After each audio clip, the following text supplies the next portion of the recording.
Salut Joselito, Salut Philippe, tu vas bien? qu'est-ce que t'as foutu cette semaine? C'est, je suis pas allé chez le coiffeur, donc c'est pour ça que je mets un chapeau, sinon ça va faire rire tout le monde. Contrairement à moi. Tu sais que tu as le son en stéréo, et en fait C'est j'avais l'impression que quelqu'un était en train d'essayer de rentrer chez moi. Je t'ai troublé. Cette Alors, semaine, dites-nous en commentaire si c'est désagréable. j'ai passé du temps à essayer de monter une équipe. Alors ça, c'est marrant parce que c'est un exercice que j'ai fait assez facilement et sur du e-commerce, j'ai un peu plus. Alors en B2B, en B2B, si tu me dis, je veux faire, je sais pas, on s'en fout, je veux faire 10 millions d'euros de chiffre d'affaires, je dis, OK, par rapport à ce que tu vends, machin, voilà comment doit s'organiser la team, les SDR, machin, etc.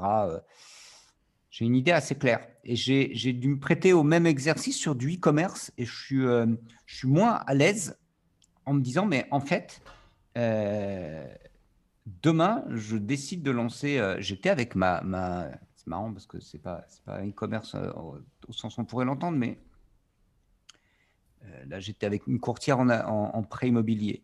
Très bien. Elle est indépendante et on discute et elle me dit bah, ouais, mais qu'est-ce que je pourrais améliorer dans mon offre? Et tu sais, elle s'attendait à ce que je dise soyez peut-être, je sais pas, plus souriante ou un truc dans le genre. Je dis non, non.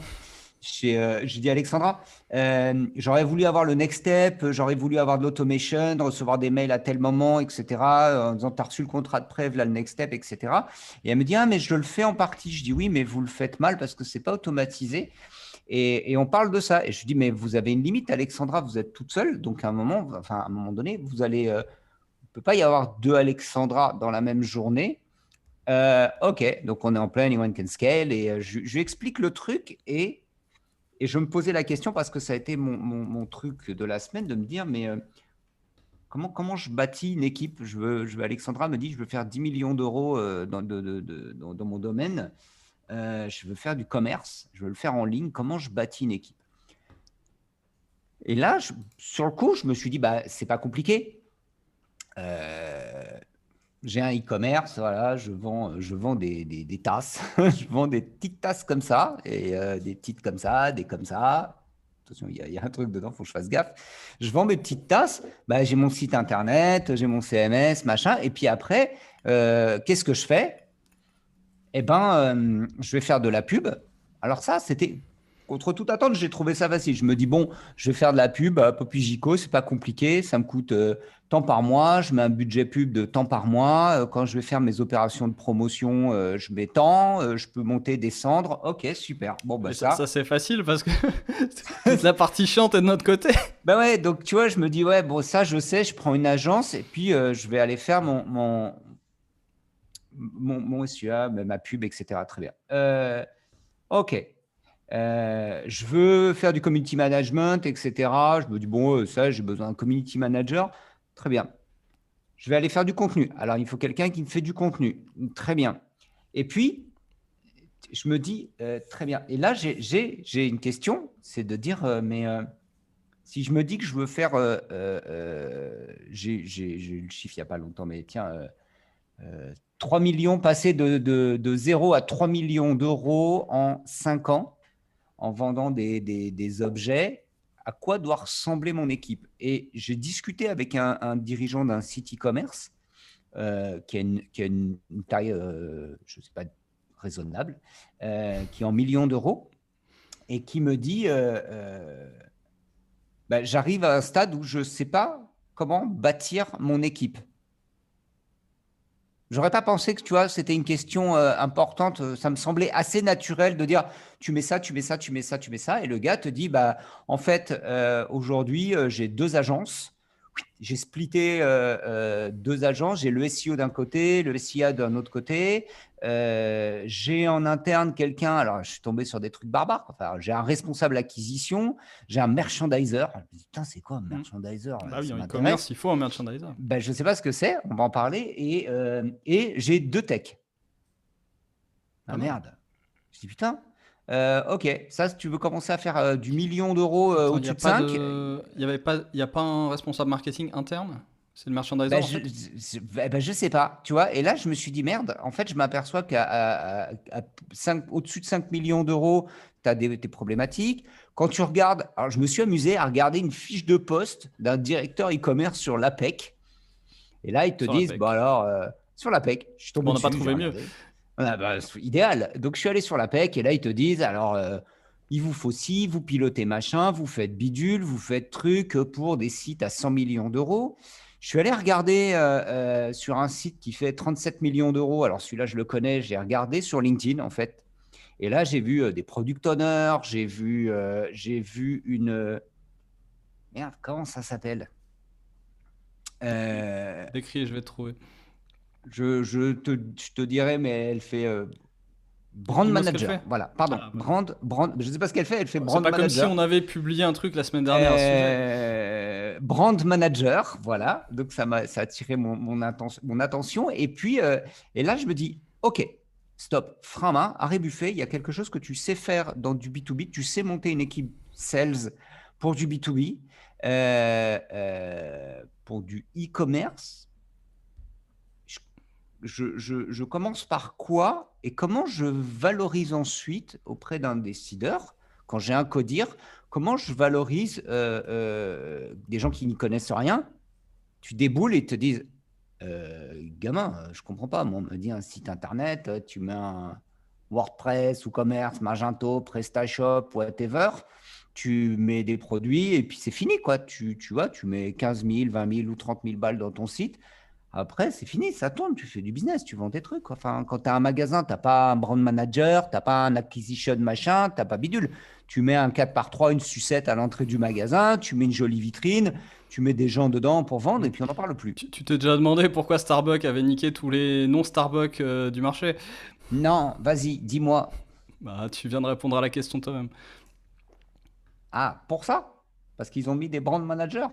Ah, allez, montre-moi. Oh, salut Entre toi, autres. Peter. Tiens, ah bah tu veux voir les brand managers? Alors ok, most valuable brands.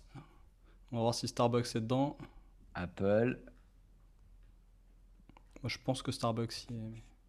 alors, En tout cas, il y a McDo si on va dans ce. McDo, ok, Coca-Cola, Je Disney, ne vois Nike, pas Starbucks. Est-ce que tu vois Accenture. Comment Starbucks? c'est possible? Honda, Hyundai, Je vois Nescafé quand non, même. Je ne vois Nescafé, pas Schneider. Starbucks. Je ne vois pas Starbucks. C'est fou ça. En tout cas, voilà, ils sont là. Ils sont Ah, quand même. 56, donc ils sont pas dans le. 56. C'est bon, t'as ta réponse? Ok. C'est un métier le business et bien sûr qu'on peut faire son petit business, lifestyle business, local business. Et à un moment, il y a des chaînes qui passent et qui déboîtent tout le monde parce qu'il y a une opportunité. C'est pas des opportunités faciles à prendre, mais elles existent. Euh, Moi, ce que j'aime bien faire depuis quelques années, c'est le principe premier de l'organisation. Qu'est-ce qu'un business? Vas-y. Je t'en Le sors d'autres. principe. Vas-y. Ah, tu peux la relire à haute voix pour ceux qui ne sont pas les yeux rivés à l'écran. Ok. Alors attends, business model canvas. Non, pas ça, la phrase de Drucker Non. là, qui était apparue à l'instant. Ah, qui a que le marketing, il n'y a que deux fonctions dans une entreprise qui sont le marketing et l'innovation. Tout à fait. Ça veut dire quoi ça? Attends, parce que je regarde en même temps ce que tu fais. Je suis pas. Ah, t'es pas plus multitask que moi, Non, hein. non, je suis pas plus multitask que toi.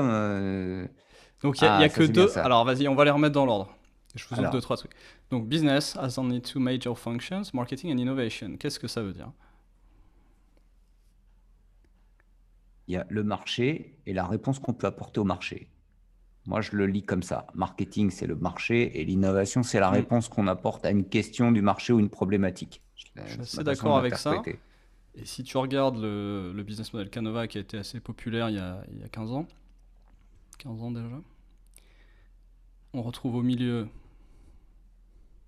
La proposition de valeur, donc donc l'innovation, tout le bloc de l'innovation. gauche en fait, tout le bloc de Ouais, gauche c'est l'innovation. l'innovation. Comment, enfin, avec tout ça, comment je fais une proposition de valeur innovante, Ok, c'est-à-dire innovante et nouvelle. Donc ça ne veut pas dire technologique ou quoi, ça veut juste dire nouvelle. Qui n'a nouvelle. pas été proposé avant pour répondre à soit un nouveau problème, soit un problème qui est vieux mais qui n'avait pas été aussi bien résolu. Et à droite, on a quoi? On a le client, donc Le marché, marketing, le marché. le Et marketing. donc, l'autre phrase de Drucker sur ce sujet, c'est la fonction parce qu'il a dit les deux principales, mais il a aussi dit la seule et unique fonction. Si tu dois Ah c'est le oui, premier. Si tu dois redescendre à un seul, c'est seul. pas. C'est quoi? C'est C'est quoi? C'était de fabriquer des clients? exactement. Ah, tu me fais plaisir. Créer un client. Créer un client, voilà, j'ai créé un Oui, oui, client. La très bien. seule fonction de Fabriquer des clients. l'entreprise, c'est de créer un client. Fabriquer des clients. Comment on fabrique des clients? Alors, comment on fabrique des clients? Eh ben, en Comment on fabrique quoi répondant, que ce soit comment on à fabrique quoi que ce l'échelle? soit? À À l'échelle. l'échelle. C'est une question très Ah, très bête, hein. Question idiote. ouais, c'est une question idiote. Comment on fabrique un client? Bah, déjà, il faut que tu aies effectivement une innovation. Enfin, Non, non, non. C'est une question beaucoup plus bête que ça. Comment tu fabriques Ah, quoi que ce soit à l'échelle? Dans le monde je sais moderne pas. et pré-moderne d'ailleurs. Avec des machines. Ah, yes. Ouais, ah oui, pardon. Ouais, carrément, ouais. Ouais. Comment tu crées un client? Bah, avec une machine à client. Avec une machine à client. Ouais, bah oui, une machine à client. Et donc dans ta boîte, il te faut une machine à client. Qu'est-ce que c'est qu'une machine à client? Bon, ça c'est ton problème. Quelle que soit ta boîte, tu as besoin d'une machine à client. Mais il n'y a pas que la machine à client, il y a la machine à innovation. Et qu'est-ce qu'on lit partout en ce moment? La méthodologie produit, la culture du produit, la formation au produit, le produit doit être partout, le e-commerce c'est pas que du commerce, c'est du produit, Amazon c'est un produit, le produit. Donc il faut une machine à produit, une machine à innovation. Et j'entends pas par là R&D. R&D c'est la machine à innovation au sens le plus bête du terme, mais il faut une machine qui crée de l'innovation qui soit le plus le D que le R, tu vois. La recherche c'est bien, mais il faut du développement. Et le développement c'est qu'est-ce que je fais de nouveau? Regarde ta courtière là. Euh, c'est ce que nous on fait en ce moment. Tous les jours, j'ai un client qui râle ou qui râle pas, mais qui est un peu triste parce que on lui a pas dit qu'est-ce qu'il y avait next, on lui a pas fait un rappel au bon moment, on l'a pas rassuré que tout allait bien, on lui a pas demandé s'il était content. Tout ça, c'est du produit. Hmm. Hmm. Ah, c'est difficile pour moi de l'entendre sous ce format-là c'est du produit. Euh, euh, Alors, Oussama disait le produit, c'est on oublie le mot produit, on dit standardisation. Et ouais, c'est ça. Mais c'est qu'il y a pas comme plusieurs un gros termes mot, pour mais dire les choses, mais tu vois, parce qu'on parle d'expérience client. Donc tu dis, OK, 2 secondes. Il y a ce sujet de l'expérience client. Mhm. Euh, Alors, tu vois, moi, je l'ai mis au milieu de l'expérience client parce que pour moi, elle est à l'intersection de la machine à client et de la machine à produit. ouais, ouais, Parce que je suis d'accord tu là-dessus. mets où les mecs qui font la recherche marketing? Tu les mets côté marketing ou côté produit? Bah non, L'UX, c'est du produit, bah mais non. C'est, putain. Quand je pense qu'il y en a qui s'emmerdent à essayer d'aligner le sales et le marketing, oh là, qui sont encore en 1990, les non, pauvres. mais la solution qui aligne tout ça est simple. Il faut dire le growth ou la growth. Je Ah sais oui, la toujours grosse. pas. Ouais, les hommes préfèrent la grosse, on est d'accord. Revenons là-dessus. Ouais, maintenant là-dessus. Ok, donc moi j'arrive avec mon mindset de vieux, de Alors, boomer, le en me mindset disant, de vieux. Je te mets du mindset de allez, vieux. fais-moi Voilà, du ton mindset mindset de de vieux. vieux. Je me dis, il faut que je fasse du commerce. Je fais du e-commerce en plus. Je fais pas du commerce. J'ai une stratégie e-commerce. Nan, nan, parce que il y a un i et ok, ça fait mal. Ça c'est douloureux. Alors le vieux, quand on lui dit, tu fais du e-commerce, il te dit, ah, il a retenu qu'il fallait faire du SEO. Ça, joli, hein, je pique dans la liste. C'est pour Euh, t'aider. Je mais t'ai sorti un organigramme de vieux. le vieux, il voit pas en haut, hein, parce qu'il sait pas ce que c'est acquisition, fulfillment, projects, que oulala, mon Dieu. Alors déjà, CRM, il panique, ERP, il a des blessures de guerre, qui se Le réveillent quand il. merchandising est là, au passage, tu l'as vu. Alors, ils ont fait une Voilà, donc, catégorie trading que je trouve assez sympa. il voit du SEO, il a compris qu'il fallait faire du email, il a compris qu'il y avait alors, digital design, mon Dieu, au secours, back office, ça, il sait ce que ça veut dire.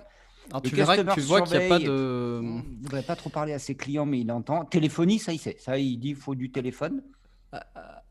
Tu as remarqué qu'il n'y a pas ici de section produit pour le coup, mais ils l'ont appelé projects et c'est à peu près l'équivalent d'un département produit dans les startups D'accord, je le mets modernes. là-dedans. Ah, Et il si n'y tu a vois autre pas chose, dis-moi, hein. du inbound marketing. Pourquoi il n'y a pas du inbound? Parce qu'il Bah, faut il y a faire quand du même, inbound. regarde, il y a quand même du CRM ici et du content là. Et donc, t'as D'accord. un énorme bloc content à droite, tu le vois pas? Ah là là, tu te rends compte ce que toi tu appelles du content, c'est du UX, on-site SEO, operations. Saute sur les parties utiles. Tu as le on-site Ouais, SEO, la mais non, mais c'est vrai. photo, Ouais, l'éditorial, donc écrire ouais, du contenu, le copywriting, écrire des landing pages. fondamental. Ok. Euh, Ok, Ensuite, tu as donc l'acquisition aujourd'hui, ici qui envoie du monde sur ton truc. Alors, c'est pas trop de l'inbound s'il y a de waouh, l'acquisition comment active, je mais fais, Philippe, là, comment je fais, quelqu'un qui me dit je veux du e-commerce et que je lui mets ça dans les dents, il meurt, quoi. Il me dit, bah mais je vais écoute, pas il fait comme tout embaucher le monde, il va sur tous Google ces Maps. gens. Ah, mais non, mais c'est Non, pas une pardon, personne, un poste, tranquille. Tranquille. 2, 4, 6. Est-ce qu'il me faut 7, 8 personnes? C'est Même une pas, équipe de 8? mais tu peux faire tout ça tout seul. D'accord, Mais ok, tranquille, tranquille, un pied devant l'autre. Pour ça qu'ils ont mis des d'accord. couleurs. J'ai ouvert Google Images, j'ai ouvert un truc, hein, donc c'est très bien, j'ai fait exprès, on en parle là, je sais pas préparé. Regarde, ils ont mis des couleurs, je l'aime bien celui-là parce qu'ils ont mis ces couleurs, tu vois. I know a lot, I know a bit, I don't know much. Donc bah tu vas Ok. commencer avec beaucoup de rouge et à faire tout seul ou avec tes deux co-founders ou avec ton alternant. Par contre, ce qui est important, c'est de comprendre, principe premier, l'aspect fonctionnel. Et pareil, tu vas pas tout comprendre le premier jour, mais quand même, ces grandes boîtes là, elles sont pas hors de portée. Reviens à Drucker. Pourquoi j'ai commencé avec Drucker? Parce que s'il y avait qu'une chose à retenir, c'est il faut une machine à client. S'il y avait deux choses à retenir, c'est il faut une machine à client et une machine à offre. Ok, deux Ok, machines. ok, Ensuite, qu'est-ce que je mets dans ces machines? Qu'est-ce que ça veut dire fabriquer un client? Et là, tu peux commencer à rentrer dedans. Comment je fabrique un client? Bah, acquisition. Acquisition, c'est fabriquer un client. Euh, mais fabriquer un client, c'est aussi servir le client. Donc derrière, il faut lui vendre des trucs. Si tu es dans le retail, bah, tu as le merchandising et les achats. Et c'est là qu'en effet, tu dois remplir ton ERP avec plein de jolis produits, mettre les photos dans le catalogue, etc. Et puis derrière, tu vas dire, d'accord. bon, bah, les gens, ils cherchent des trucs dans Google et puis ils me trouvent pas. J'aimerais bien être premier. Alors là, tu commences à faire de l'acquisition. Si tu as de l'argent et pas le temps, tu payes une agence pour acheter sur Google Ads, PPC. Et puis après, tu veux savoir si c'était rentable ou pas. Donc là, tu commences à faire du tracking et du tag management. Et Ok. puis après, t'en as marre de payer Google pour rien. Donc s'il te reste de l'argent, que t'es pas encore mort parce que les gens kiffent tes produits et que t'as une bonne marge, et bah, tu vas dire, bon, je ferais bien un peu de SEO. Puis le mec du SEO va dire, faudrait quand même faire du contenu, hein. Bon, bah voilà, t'as un département contenu. Puis on dit éditorial, c'est cool, mais vous savez, aujourd'hui, la vidéo, bon, bah voilà, c'est parti. Puis après, t'as tellement de contenu, tu sais plus le ranger. Donc là, tu rentres un mec à l'IT qui va t'aider à faire un système pour gérer tes contenus. Puis après, on va dire, bon, bah, vous avez quand même des très gros clients, ça serait bien d'adapter le site pour cela. Ah bah vous avez un CRM? Non, non. Bah, par contre, il y a le commercial HubSpot qui me harcèle ces jours-ci. Tu vois. Donc là, t'as ta colonne CRM. Salut Mathieu, salut Brice. Je vous ai envoyé votre café ce matin, les gars. J'envoie du café, j'essaie de soudoyer les gars de chez Et puis HubSpot. après, un mec vient de voir et dit, mais qui fait les projets chez vous? On va dire, bah c'est un peu tout le monde, c'est le mec de l'IT, tout ça. Et là, on va dire, non mais vous savez, là on est en 2021, e-commerce, c'est pas que du commerce, il faut avoir une culture du produit, les gars, comme les startups. Et bah là, tu renommes ta colonne produit, et puis bah t'as un joli truc comme ça, et puis après tu te poses des questions connes du type qui fait la recherche client, qui fait du customer discovery, est-ce que c'est les mecs de l'UX, et est-ce qu'ils appartiennent, est-ce qu'ils reportent au produit? Donc là tu rentres dans du vrai organigramme, c'est-à-dire qui reporte à qui, D'accord. et parfois il y a des doubles reporting, des choses comme ça, donc là tu rentres vraiment dans les problématiques d'organisation très classiques que font tous les gens qui font du business, quoi. Quand j'ai du business, c'est en tant que discipline. Donc des gens qui lisent Drucker, qui lisent Andy Grove, qui lisent Harvard Business Review, qui vont faire des MBA, etc. Et qui étudient toutes sortes de choses comme ça. Est-ce qu'il faut faire des matrices? Est-ce qu'il faut faire des pyramides? Est-ce qu'il faut faire des business units? Et par quoi on segmente? Est-ce qu'on segmente par marque, tu vois, par marque, par fonction, par autre chose? Donc voilà, ton principe premier, puis remonte tranquille, tu commences, tout le monde fait tout, mais, comprends les fonctions du business. Petit à petit, essaye de comprendre comment organiser, donc est-ce que tu organises donc par fonction ou autre, mais euh, aussi garde en tête les principes premiers de qu'est-ce qu'un business, quelles sont les synergies, qui est-ce qui doit diriger, et donc pense incitation, pense beaucoup aux incitations. Si tu reportes à telle C'est-à-dire? personne, incitation c'est qu'est-ce que tu as intérêt à faire, qu'est-ce que le système te pousse à faire, naturellement, sans même que tu le veuilles. Euh, tu vas nous donner des exemples dans 2 secondes, j'en suis sûr. Si je reporte, je sais pas, je fais de l'UX, je reporte au marketing, ça m'incite à quoi? Et je reporte au produit, ça m'incite à quoi? J'ai pas de département produit, j'ai que de l'IT, ça incite à quoi? Les gens peuvent être de la meilleure volonté du monde, une fois dans le système, ils vont se conformer au système d'une façon ou d'une autre. D'accord, ok. Ouais, bah là Le pire problème, c'est les KPI. Sur quoi tu évalues les gens? Mais Et les ouais, gens vont s'adapter à ce à quoi tu les évalues. Donc si tu les évalues sur le mauvais chiffre ou sur le mauvais critère, ils vont faire autre chose que ce qu'ils devraient faire. ah ouais, non, mais ça, là, évidemment. J'ai mes petits commerciaux quand tu leur dis, alors, je veux voir des trucs dans le CRM, hein. Il n'y a pas de souci. Nom, prénom, copier-coller, bim, bim. Allez, bonjour Tirados, Tirados. Après, en automation, c'est cool. Bonjour Tirados, Tirados. Allez, je sais pas que c'est de l'automation avec ça. Et bim, les mails, tu les envoies. Il y a du mail delivery service, tout ce que tu veux. C'est pas grave, on s'en fout. Moi, j'ai fait mon taf, hein. J'ai envoyé la proposition. J'ai envoyé le dépliant que tu m'as fourni. Le dépliant, tu regardes sa gueule, tu dis, mais c'est un truc des années 80. Ah bah ouais, mais moi, on m'a pas dit, parce que je suis pas au marketing.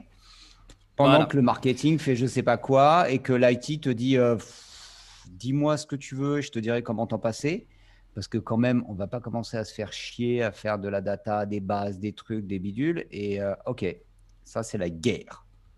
Donc les incitations, comment les gens sont évalués, à qui est-ce Ouais, qu'ils reportent, donc c'est-à-dire qui ouais. est le boss, hein, qui est-ce qui Mm. décide s'ils se font virer ou s'ils se font augmenter, tout simplement.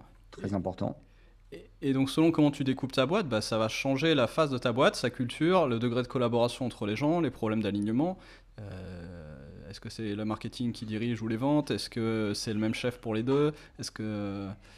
Est-ce Ouais, que... c'est là où j'aime bien.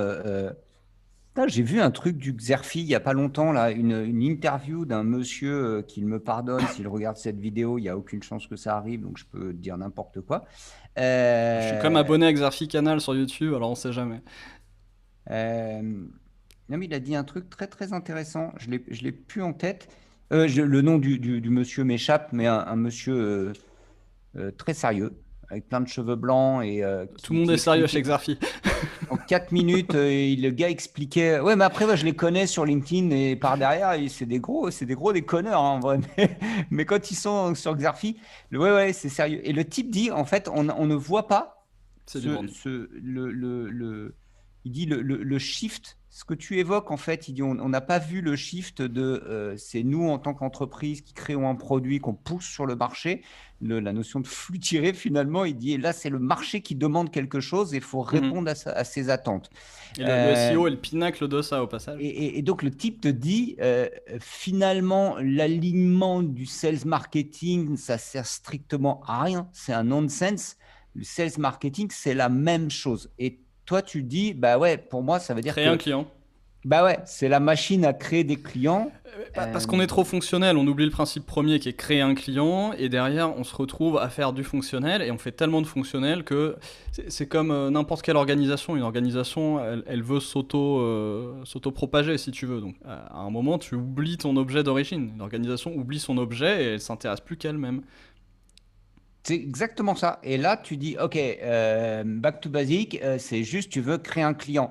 Quand tu veux créer un client, que ce soit sales, marketing, je sais pas quoi, whatever, tu es là et t'es Grosse. gross. Bah ouais, en fait, mais euh, je discutais avec un DAF. Le type me dit, semaine dernière, le gars me dit, mais qu'est-ce que tu fais? Je dis, bah, je fais du market et tout, machin. Il me dit, ouais, mais c'est quoi, machin? Et on commence à discuter. Et j'ouvre jico.co et j'ouvre les délivrables. Et le gars, je ne sais pas à quoi il s'attendait à avoir, je sais pas, des slides sur des, je sais pas quoi, des buyer persona ou un truc dans le genre. Il voit que du Google Sheet. Le type, le pauvre gars, ne voit que des Google Sheets. Ça va dans tous les sens. Et il me dit, mais, mais t'es DAF? Je dis non, je fais du marketing. Il ne comprend pas, le gars, il flippe. Il me dit, mais qu'est-ce que tu fais? Je dis, bah regarde, ça c'est. Il me dit, c'est quoi ça, un ROAS? Je lui explique. Je dis, bah ROAS, si tu me donnes de l'argent, il faut bien que je te le rende et que je te dise ce que j'ai fait avec ton pognon, non? Et puis je dis, bah regarde, Bah ça, non, on a fait ça ça. n'arrive pas d'habitude. Bah non, Le ça n'arrive pas marketing, c'est d'habitude. le Le, marketing, ça coupe perdu, mon bon monsieur. le type hallucine et il me dit, bah non, en fait, je dis, mais il a capté le truc. Et il me dit, mais pourquoi tu fais ça? Je dis, parce que je suis bien. Alors évidemment, j'ai ouvert Analytics, il comprenait plus rien non plus d'ailleurs. Enfin, et le type me dit, mais je dis, mais parce que sinon, je sais pas pourquoi je fais les choses en fait. Donc, si ça marche, je sais pas pourquoi. Si ça marche pas, je sais pas pourquoi. Tu connais le Alors, vieux je veux dicton. bien Wanamaker avec son truc, Ouais. je dépense de la pub et il y a 50%, c'est pour rien, mais il y a une moitié pour rien, je sais pas quelle moitié. Je dis, ça va, les gars, c'était en 1800, je sais plus combien, on est en 2021, il faudrait peut-être qu'on s'améliore, quoi. On y revient grâce à la guerre contre les cookies et tout ça. Ouais, mais Philippe, tu vois, c'est de se dire, ok, et là, je me rends compte que il y a quand même dans mon approche, quand je dis à ce moment-là, quand je dis moi dans mon approche, quand je lui parle, il y a Popigico, c'est-à-dire que je dis au gars, mais il faut construire un système, il faut construire une machine parce qu'on va construire des clients, il faut que ça soit répétable, ça soit scalable et puis que ça coûte de moins en moins cher. Et là, c'est vrai que ce sujet de... donc après, c'est de dire, mais dans l'organigramme, le mec me pose encore la question, je te mets où? Ouais. Il y a un problème d'organisation C'est dans les super PME. chiant, Philippe. Regarde, Dire, je te mets où? l'organisation est un process, pas un événement. Mais pourquoi tu es pas en hyper croissance, tu changes pas souvent de taille. Et Ouais. en plus, tu es moins exposé à la guerre des talents, tu gardes les gens de taille, ils sont pas hyper top sharp, mais c'est pas très grave parce que tu vas pas très vite. Mm. Et donc, tu n'as pas cette problématique tous les jours. Donc, tu n'as pas de process pour penser ton organisation, l'améliorer, l'évaluer, tu vois. Donc ça, tu as ça dans les très grandes boîtes, mais ils le font sous la contrainte pour pas s'écrouler sous leur propre poids et aussi pour parce que l'industrie du consulting a pendant 30 ans créé des clients, un peu plus de 30 ans, même 40, 50. Donc le consulting a créé des clients, donc les grands groupes font le rôle du client. Mais dans les PME, tu vois, les startups, elles doublent de taille, je sais pas, tous les 6 mois, ou parfois plus, Ouais. parfois moins, pardon. Donc forcément, elles passent leur temps à faire de l'organisation. Et ça fait partie du produit aussi de se dire, ok, qu'est-ce que je crée, comment fonctionnent mes opérations, donc produit et opération. Opération, c'est la machine à client, machine à servir le client. Et tu as de l'optimisation permanente dans une startup parce que tout change tout le temps. C'est, tu sais, construire l'avion en pleine chute. Donc Ouais, l'hypercroissance clairement. égale l'organisation est un process. Par contre, tu es dans quelque chose d'assez stable et tu te dis, bon, allez, maintenant on est motivé, on va refaire de la croissance. T'as perdu le muscle, tu sais pas ce que c'est que de changer de taille tout le temps, tu sais pas ce que c'est que de changer d'organisation, et tu sais même pas combien tu vas devoir être dans ta boîte rêvée. Stéphane disait la vie fantasmée, et bah oui, tu fixes tes objectifs fantasmés, allez, je vais faire x2 en 4 ans. T'as aucune idée de la tronche de ta boîte à x2. Aucune idée. Tu sais pas combien il y aura de personnes dans l'équipe, tu le visualises pas. Tu pourras le calculer, mais tu le visualises pas. Et comme tu ne le calcules pas, tu ne sais pas à combien tu seras. Donc tu Alors vas ça, pas monter ce qu'il faut, tu vas pas investir sur la bonne taille d'équipe et pas au bon rythme, tu vas aller trop vite, trop haut ou trop bas. Si tu vas trop large, trop vite, ça sera le chaos et ça va s'écrouler. Ou alors tu vas être radin parce que tu dis je vais quand même pas embaucher autant de personnes. Et puis si je peux faire 100 colis, je peux bien en faire 200. Et puis tu te retrouves 3 ans après, donc aux 2 tiers de tes 5 ans et t'as pas fait x 1,5, t'as fait x 0,1. Enfin comment x je 1,1 mesure pardon. alors attends. Euh, ok, j'ai bien ton organigramme là, l'autre en tête, qui me dit ok, pour faire du commerce, il me faut tout ça. Très bien, il me faut Ouais, ou tout ça, tu vois, toutes il y en a ces plusieurs, expertises, mais ça revient tout un peu à la ça, même oui, peu chose. importe.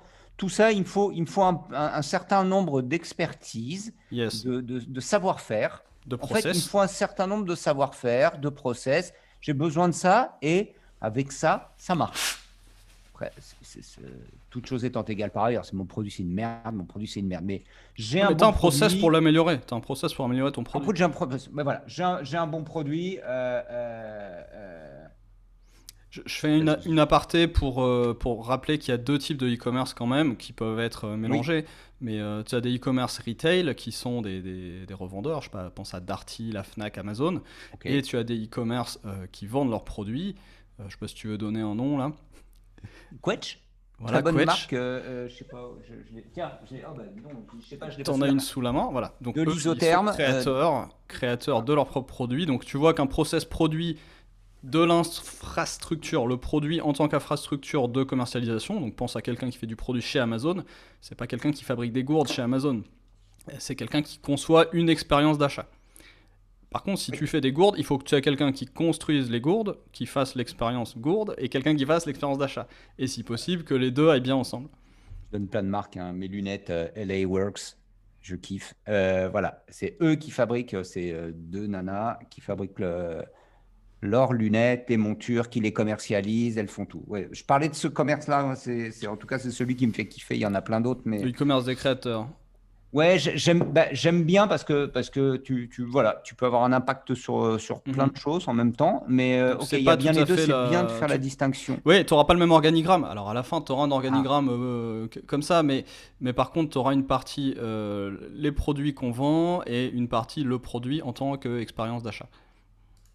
ok. Je sais pas si c'est clair ou si on a perdu tout le monde, mais bon. Écrivez-nous envoyez-nous des Non, commentaires non, mais si c'est vous pas avez des toujours questions. évident de comprendre cette notion tu vois, parce que oui, il y a le produit, t'es Amazon, le produit, tu dis Amazon est un produit. Et qu'est-ce qu'il raconte le gars? Amazon est un produit.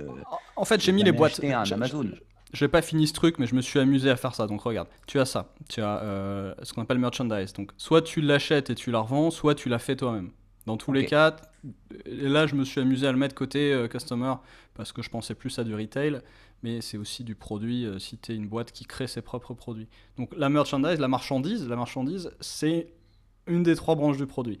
Ensuite, tu as le produit au sens plus tech, qui est le tech qui va fournir une expérience à l'utilisateur client final.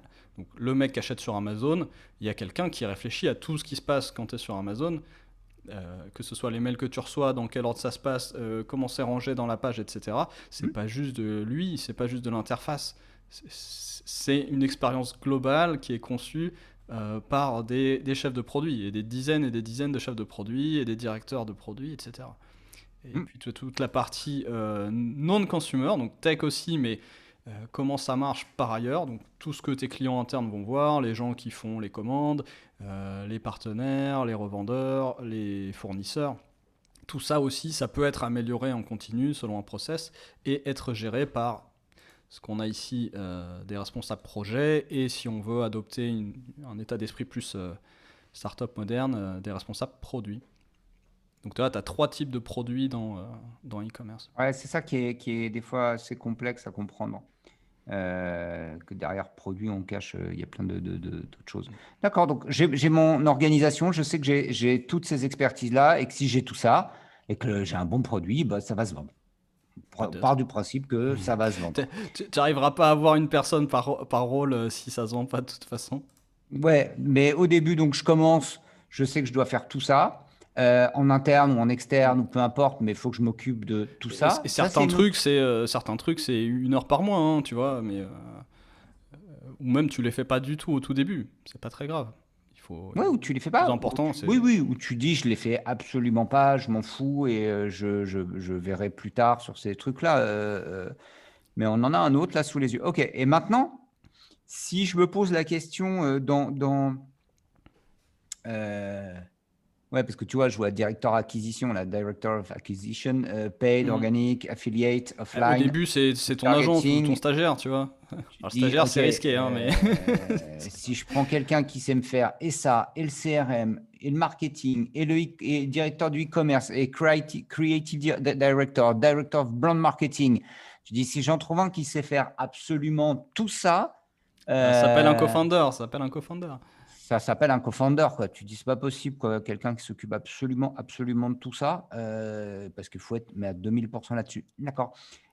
Si tu devais Techniquement, commencer, je peux tout comment faire là, tu. mais si tu veux, Ouais, je vais devenir médiocre sur tout si je fais tout ça en même temps. Et donc, soit je veux être médiocre sur tout, ça s'appelle être dirigeant, et dans ce cas, il faut me payer très cher, et dans ce cas, il faut me filer une équipe, donc c'est pas bon pour une petite boîte. Soit il faut que j'espère avoir des retours sur le capital plus tard, donc il faut me filer 20% de la boîte. Euh, soit je veux pas, soit il faut me sous-payer et devenir mauvais, être sous-payé, et je pourrais plus faire rien de tout ça très bien, et j'ai foiré ma carrière. Ce qui arrive aussi souvent, hein. Il y a plein de gens qui font ça. Voilà, hop, le monde se divise en trois catégories. selon Philippe. Putain, mais c'est clair en fait. C'est Les cofondateurs, les les exploités qui ratent leur cofondateurs, les carrière et exploités qui ratent leur carrière et les les dirigeants. dirigeants qui réussissent Très leur carrière. bien payés, médiocres dans tout. Bon, Ouais, mais très fort à concevoir une organisation et à mais inspirer très une fort à équipe, concevoir. à créer les Ouais, bonnes incitations. oui, oui, oui, c'est un vrai sujet. Ça. Mais ça, c'est un vrai, Mais vrai pour sujet. payer quelqu'un comme ça, il faut soit le payer comme un cofondateur, c'est-à-dire avec du capital, soit le payer très cher et lui fournir une équipe, parce qu'il peut pas bosser tout seul. Donc soit tu vas dans une PME et il y a du cash et voilà, tu fais l'option dirigeant cadre, soit tu vas une PME ou plus grand, hein, soit tu crées une start-up et dans ce cas-là, tu prends 20, 30, 40, 50% de la boîte.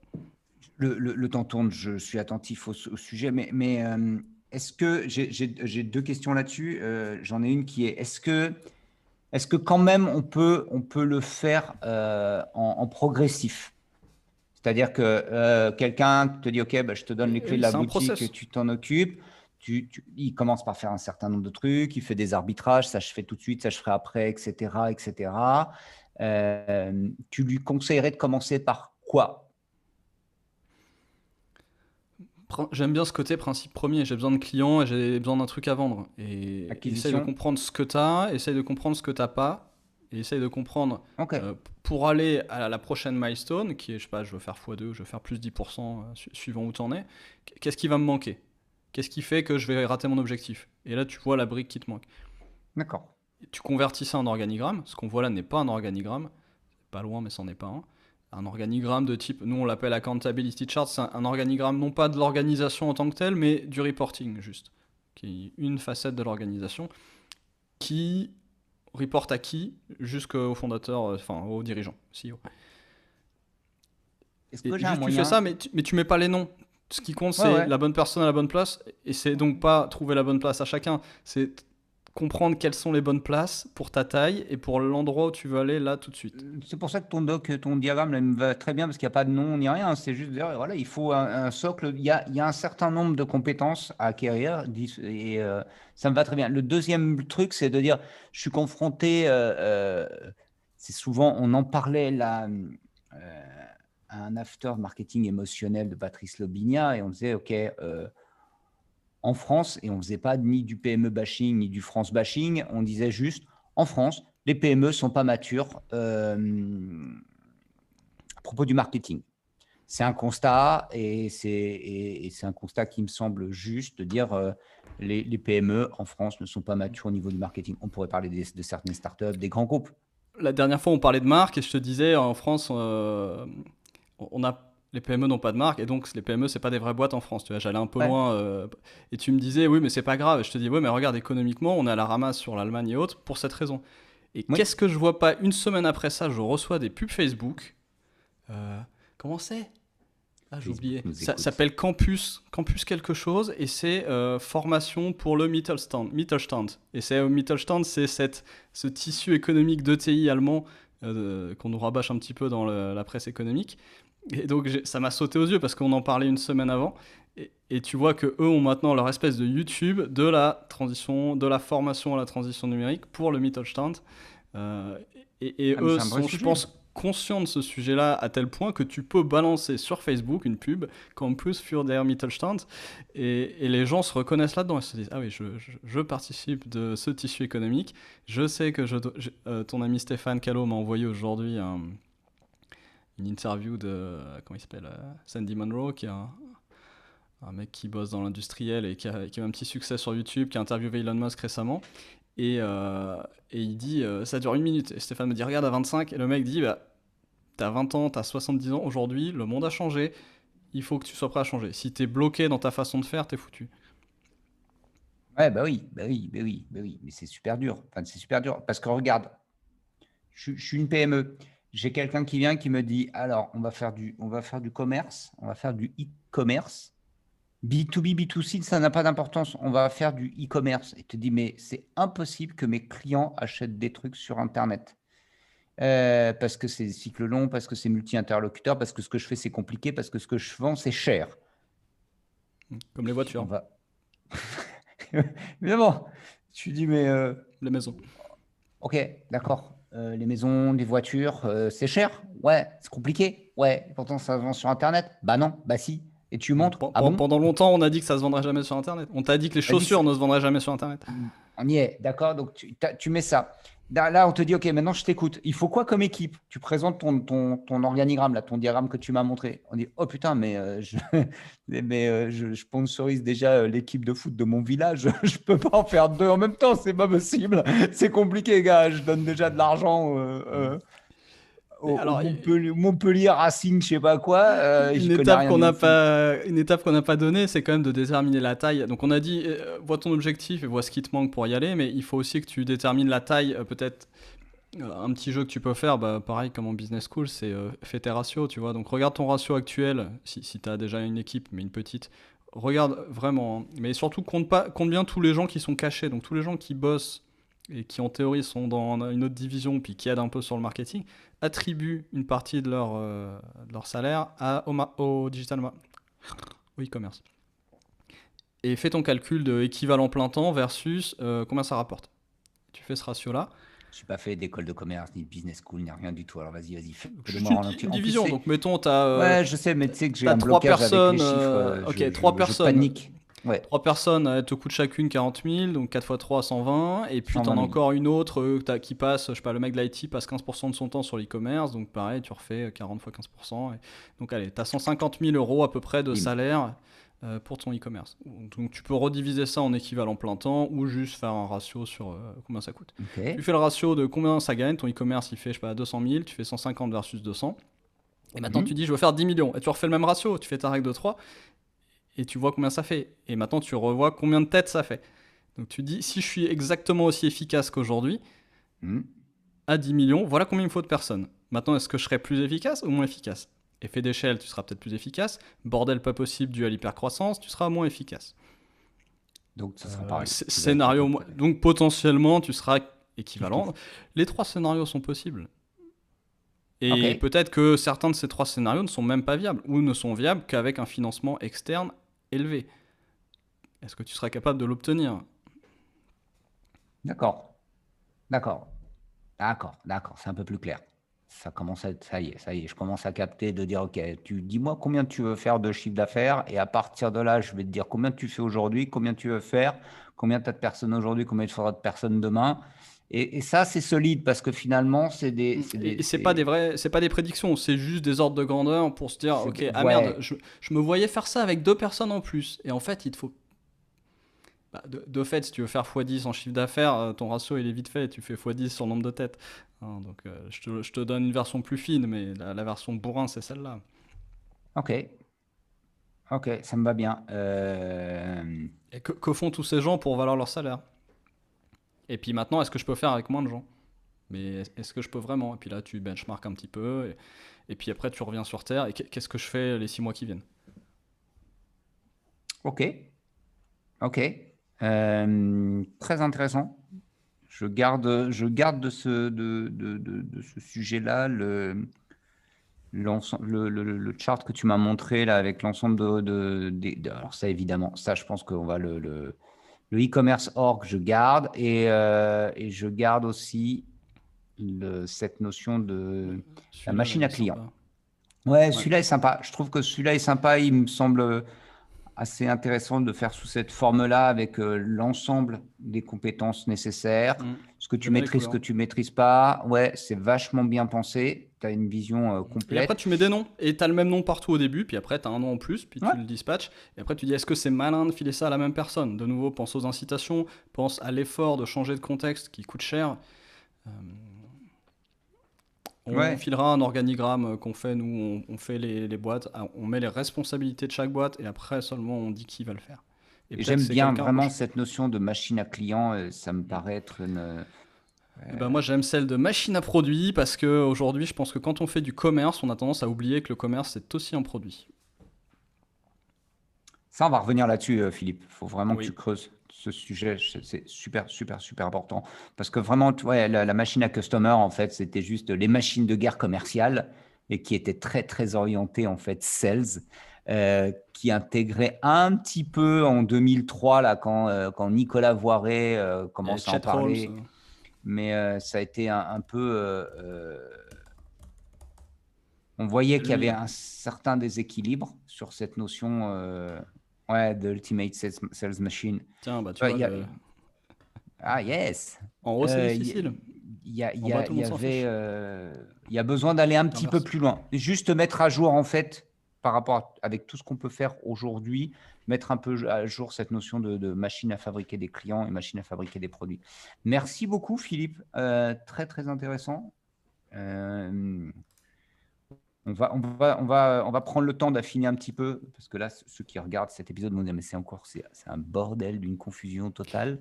Dites-nous les sujets qui vous ont marqué, les choses que vous n'avez Ouais, pas compris, ouais. et comme ça, nous, on refait des choses plus focus. Là, c'est vrai qu'on a tellement balayé, mais c'était sympa parce qu'on réfléchit beaucoup à ça, et là, c'était d'actualité.